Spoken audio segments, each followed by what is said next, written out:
السلام علیکم ورحمۃ اللہ وبرکاتہ۔ عبداللہ بن عبد الرحمن بن ابزہ اپنے والد سے بیان کرتے ہیں، یعنی صحابی رسول بیان کرتے ہیں کہ اللہ کے نبی علیہ السلام ہمیں تعلیم دیا کرتے تھے، سکھایا کرتے تھے کہ جب ہم میں سے کوئی شخص صبح کرے تو وہ کہے۔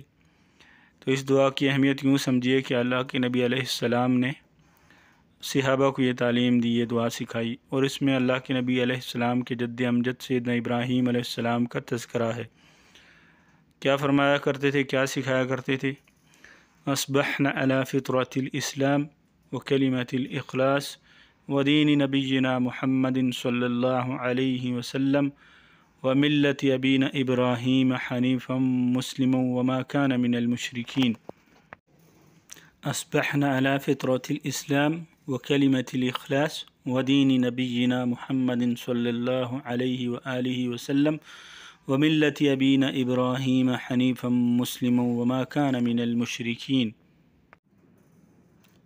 ہم نے اسلام کی فطرت پر اور کلمہ اخلاص پر، اپنے نبی صلی اللہ علیہ وسلم کے دین پر، اور اپنے والد ابراہیم علیہ السلام کی ملت پر، جو مسلمان تھے اور مشرک میں سے نہ تھے، صبح کی۔